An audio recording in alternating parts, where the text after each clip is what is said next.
Grandes batallas de la Guerra Civil Española.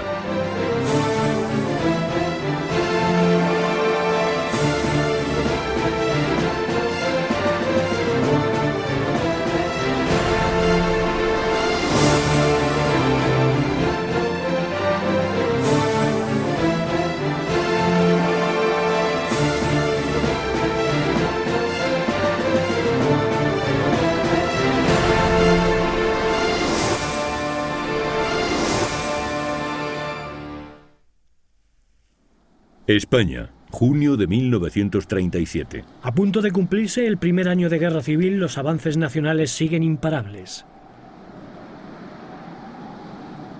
Tras la toma de Bilbao el 19 de junio de 1937, no hay descanso para las tropas nacionales que van ocupando los últimos reductos vascos. El 2 de julio, mientras el ejército republicano se retira de los últimos pueblos de Vizcaya, todo el territorio vasco queda en manos nacionales después de una durísima campaña.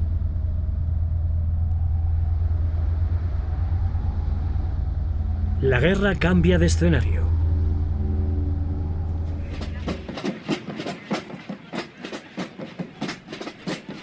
La batalla de Brunete, la gran maniobra de distracción.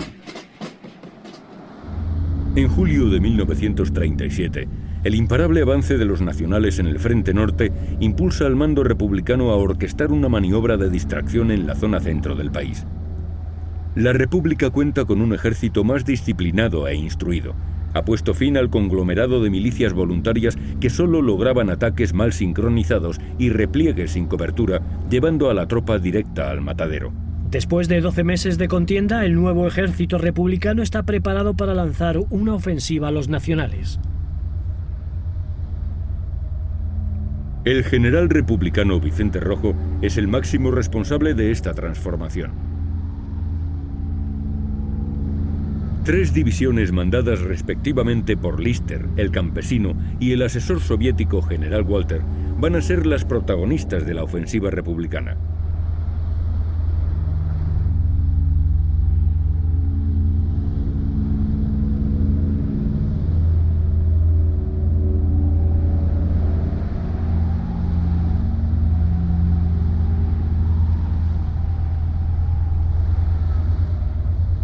El objetivo es abrir un nuevo frente en el centro de la península que obligue a los nacionales a desviar efectivos hacia esa zona.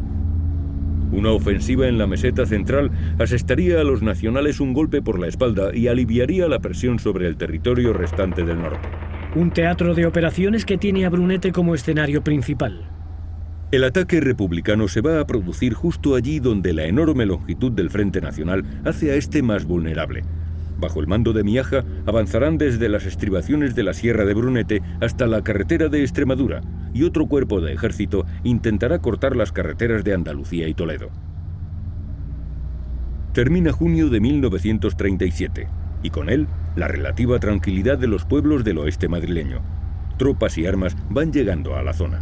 El pueblo de Brunete, a 39 kilómetros de Madrid, se va a convertir en el objetivo de ambos bandos. Los republicanos tratarán de romper el frente en la zona que se extiende desde el norte de la Casa de Campo hasta el sur del Puerto de los Leones. Para ello, concentra a principios de julio cerca de 125.000 combatientes, apoyados por más de 300 aviones, 150 carros blindados y más de 220 piezas de artillería. El mando supremo lo sustenta el general Miaja. Al otro lado de las líneas se encuentran las fuerzas nacionales del centro con 3 cuerpos de ejército. Hace calor en Brunete. Bajo un sol abrasador, los soldados republicanos esperan la orden de comenzar el ataque.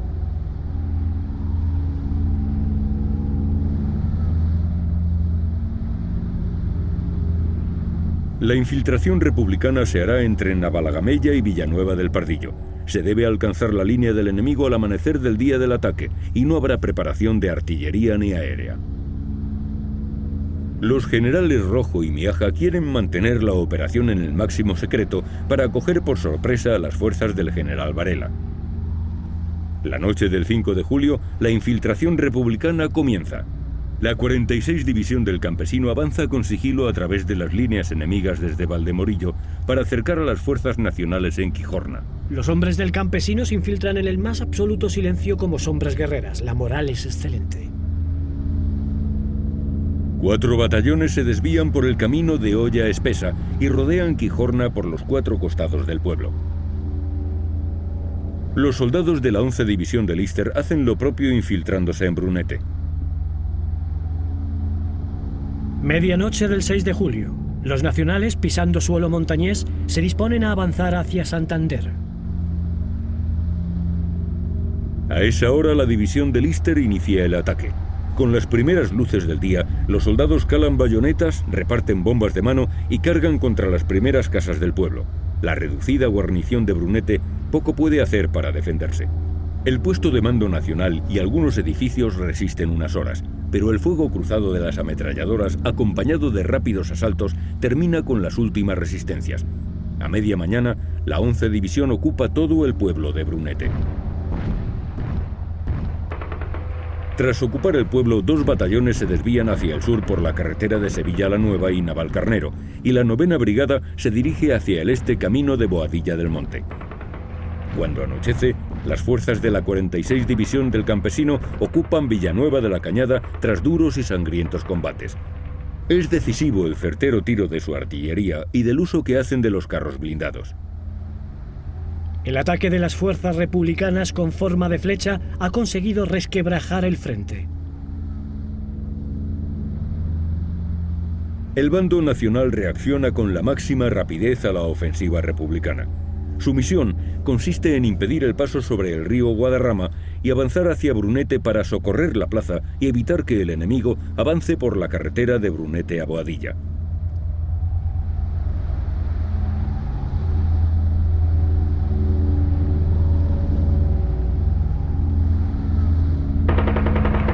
A pesar de su escasez numérica, los nacionales oponen una tenaz resistencia y logran mantener las posiciones aunque embolsadas en Quijorna, Villanueva del Pardillo y el Cerro de los Llanos, lugares que la 46 División del Campesino no consigue ocupar.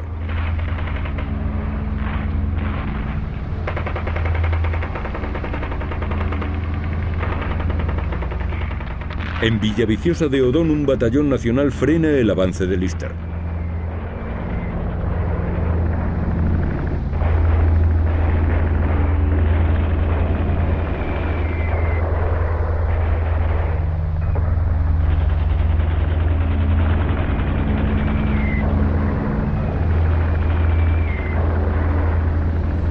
El Campesino y una división de blindados soviéticos toman al final del día el Cerro de los Llanos.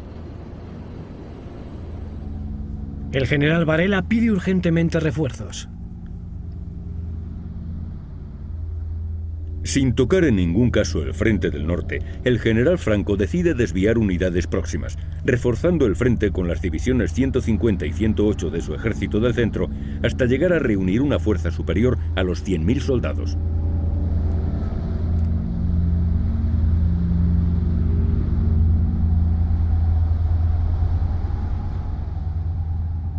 Aun siendo la situación crítica en el frente de Brunete, Franco no suspende la marcha sobre Santander.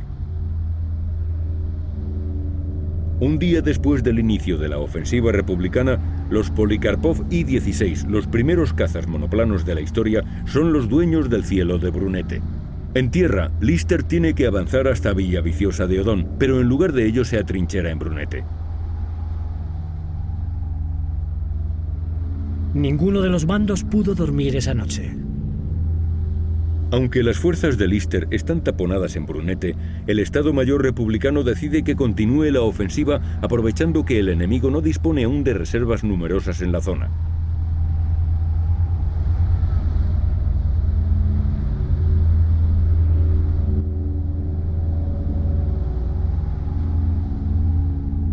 Las fuerzas que sean dueñas de Valdemorillo estarán en disposición de controlar el valle, el río Guadarrama y lo que en él ocurra. Franco suspende el avance sobre Santander.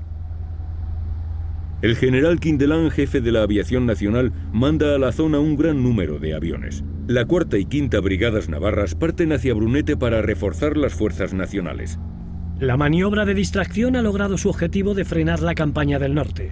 La ofensiva nacional sobre Santander estaba prevista para el 10 de julio, pero deberá esperar. Tropas del norte parten hacia Brunete. Franco y su Estado Mayor se desplazan a la zona.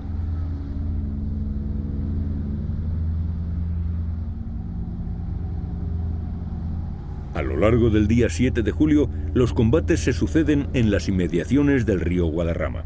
La 11 División logra cruzar el río a la caída de la tarde con Lister a la cabeza. A falta de agua, ambos bandos hacen uso del vino, enloqueciendo aún más a los combatientes. El agua hay que reservarla para refrigerar las ametralladoras o para lavar a los heridos.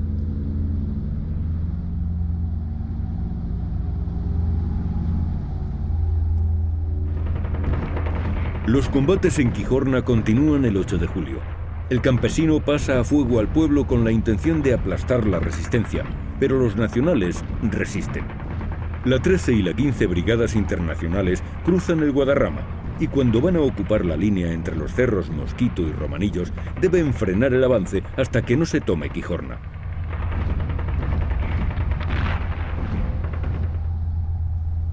En Villanueva del Pardillo, junto con Sevilla la Nueva, las divisiones nacionales de Asensio y Barrón montan un fuerte dispositivo de defensa. En la oscuridad de la noche no era fácil distinguir los soldados de ambos bandos, pero con la luz del día, sí. Si tenían los pantalones ceñidos a la pantorrilla, eran legionarios.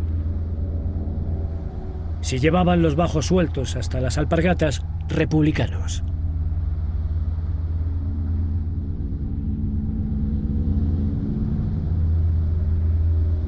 Las tropas nacionales de refuerzo no tardan en llegar e incluso en algunos sectores llegan antes de lo esperado.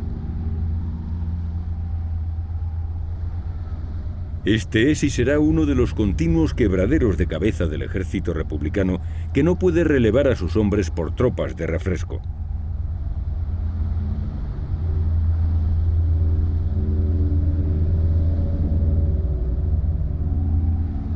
Hasta ese día, la superioridad republicana en el aire es manifiesta gracias a la cobertura de las 13 escuadrillas formadas por los Polikarpov I-15 y RZ Natasha y otras 3 escuadrillas Tupolev SB-2 Katiuska.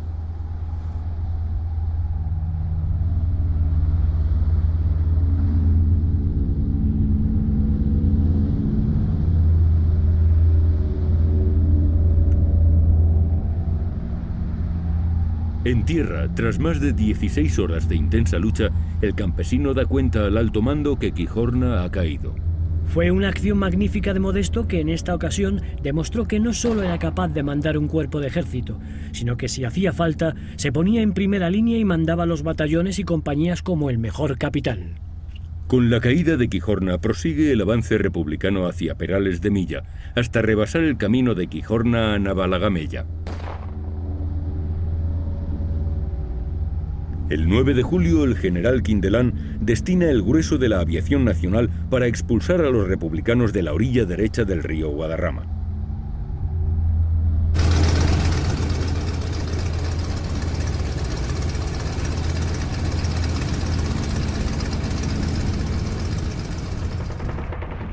En días sucesivos tienen lugar 5 ataques que dejan las faldas del Risco sembradas de cadáveres. Cerro Mosquito se convirtió en una ratonera mortal. No se sabía de dónde venían las balas.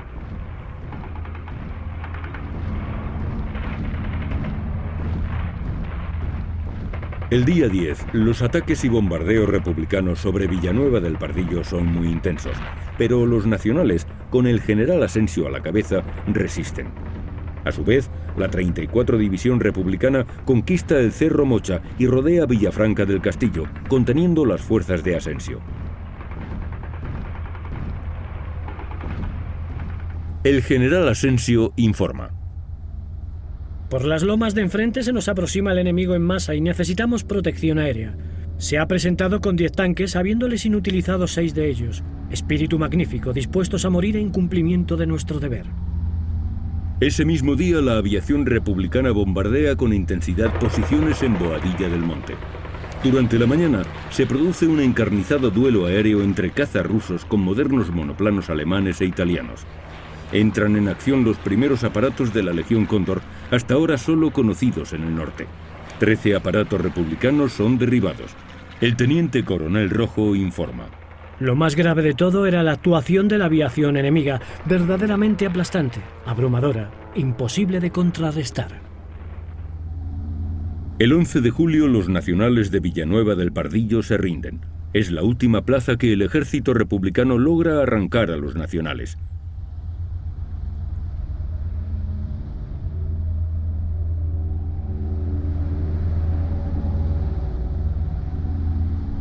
Pero el segundo tabor de Tetuán rompe el cerco a dicho pueblo y consiguen infiltrarse en Villafranca del Castillo.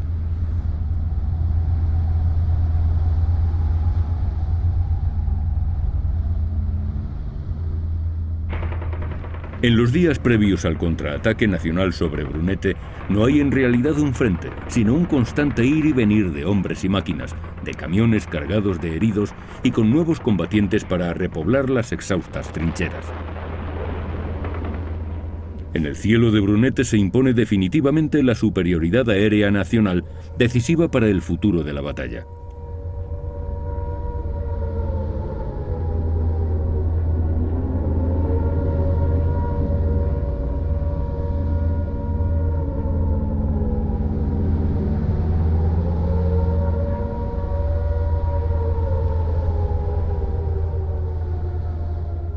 García Morato, el as de la aviación nacional, es llamado para incorporarse al aire de Brunete.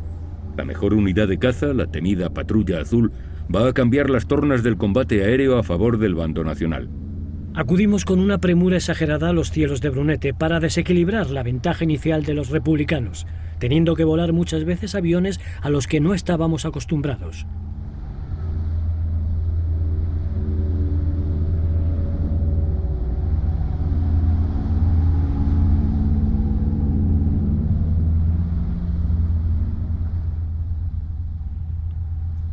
El combate aéreo más duro de la campaña tiene lugar una de esas jornadas, cuando se enfrentan varias decenas de aviones de ambos bandos. Hasta 200 aparatos sobrevuelan el cielo de Brunete.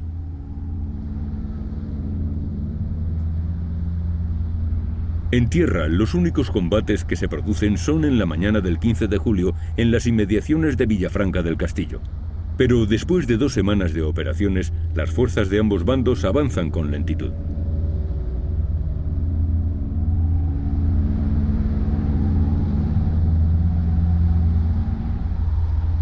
Las brigadas internacionales y la 11 División comienzan a abrir trincheras. Tanto Lister como el campesino dan órdenes de fortificarse. Han pasado rápidamente de la ofensiva a la defensiva. Retenidos en tierra de nadie, las fuerzas republicanas optan por la solución psicológica de atrincherarse en las posiciones conseguidas. El bando republicano para de momento la ofensiva, cuando todos los elementos estaban a su favor. El 16 de julio el general Asensio intenta un nuevo asalto al castillo de Villafranca, pero los hombres del campesino rechazan el ataque. Regulares y legionarios llegan a las puertas de Brunete y se inicia un combate cuerpo a cuerpo. Tras unas horas de encarnizada lucha, los nacionales reconquistan el pueblo. Y las vanguardias de Lister se retiran. Las vanguardias del campesino en Villafranca del Castillo también.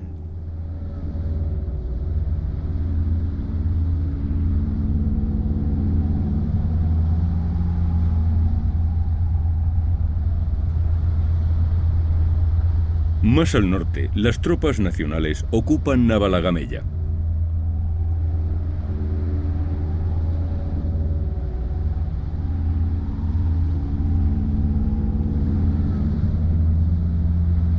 Pero 40 blindados soviéticos acuden a su petición de socorro y Brunete queda por tercera vez en manos del ejército republicano. La lista de bajas en ambos bandos es interminable.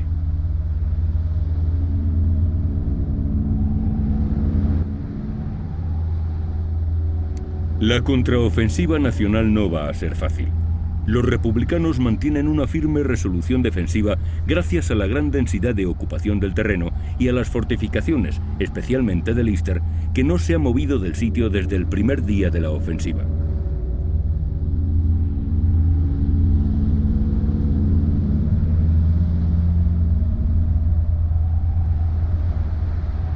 La carnicería es mayor en el bando republicano, que no tiene reservas humanas suficientes para alimentar un frente que reclama cada minuto más soldados. Los mandos intentan contener la desbandada, pero el cansancio, la sed, la desmoralización absoluta y la certeza de que la posición está perdida les hace buscar la retaguardia.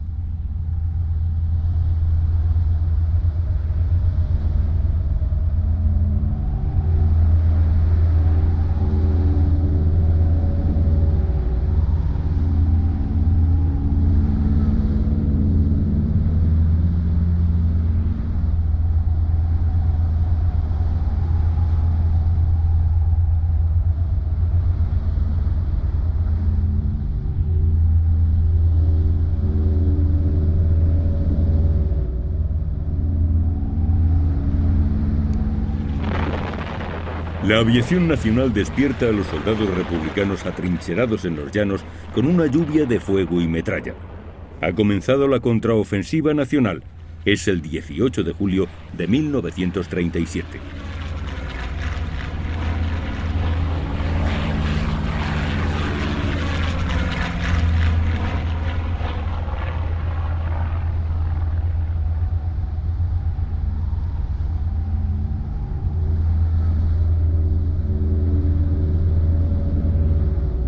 La Legión Cóndor derriba 21 aviones enemigos.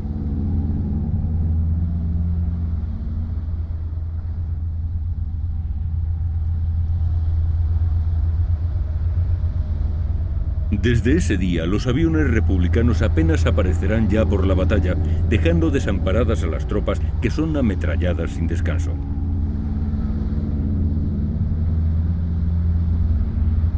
Ambos contendientes llevan luchando 15 días y avanzan con lentitud sobre el terreno. Al atardecer del día 19, tras unas horas de calma, los nacionales desencadenan un nuevo ataque sobre la carretera de Brunete a Boadilla del Monte, y tras 2 horas de combate, los republicanos abandonan sus posiciones en desbandada. El 20 de julio, la contraofensiva nacional solo ha logrado avances en la zona oriental. Tras 2 semanas de combates en Brunete y alrededores, la situación se vuelve desesperada para los republicanos. Las divisiones del Lister y del Campesino ya piden el relevo tras 15 días de combate. La aviación republicana se apunta en su haber una proeza sin parangón hasta entonces. Una operación aérea efectuada por la noche en los últimos días de la batalla. Una escuadrilla nocturna consigue derribar un Junker 52, la primera victoria aérea nocturna de la historia bélica.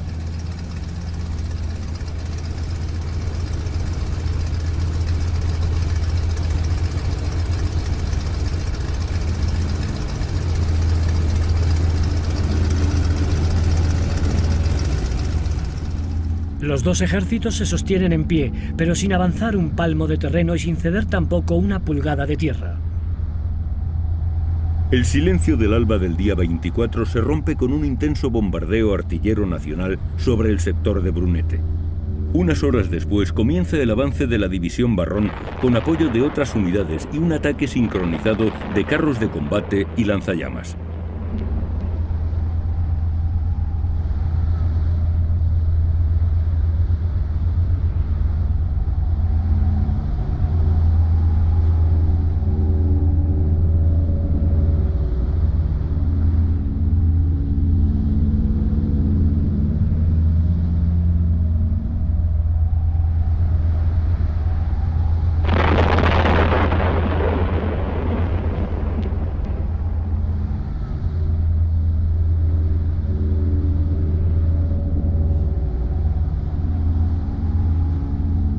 Las unidades de la División 11 de Lister se baten a la desesperada a pesar de acumular más de 20 días de combates ininterrumpidos.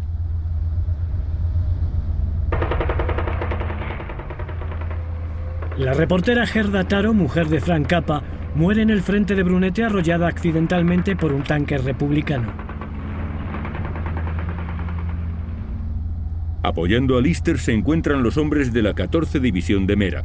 Juntos se han hecho fuertes en el cementerio de Brunete, situado sobre una pequeña altura desde la que dominan la población. Toda la mañana del 25 se lucha en torno al cementerio, hasta que un avance nacional expulsa a los republicanos desplazándolos a un bosque cercano en el que son bombardeados.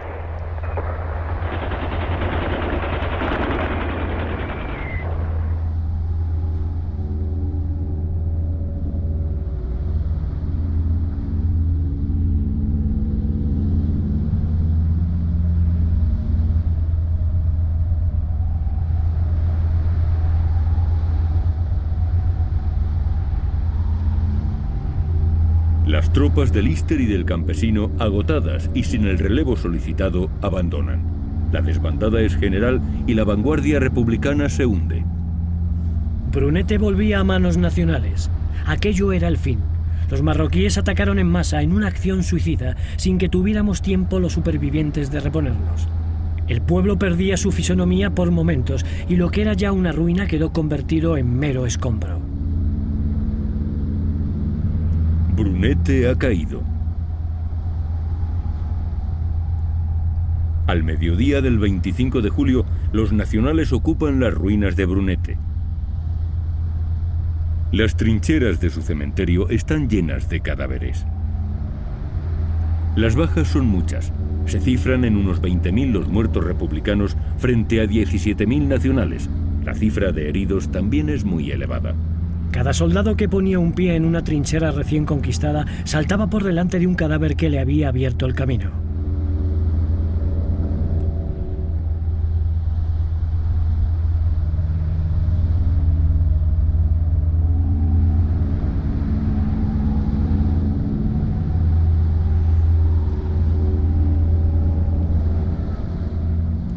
Los hospitales más próximos a Madrid estarán durante días atestados de heridos. Apenas un soldado muere en la mesa de operaciones, otro ocupa su lugar sin tiempo para que los cirujanos se laven las manos ni el instrumental.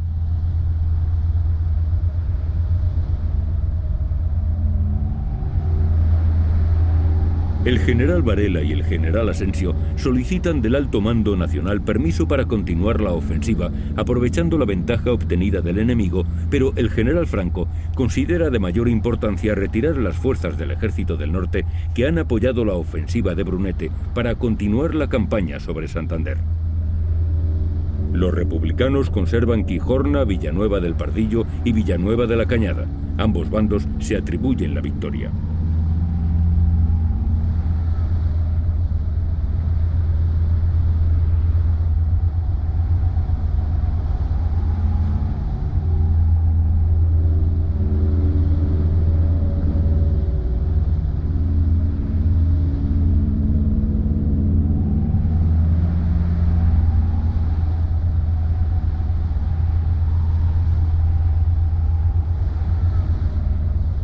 El pueblo de Brunete, o lo que queda de él, vuelve a territorio nacional después de 20 días de sangrienta batalla.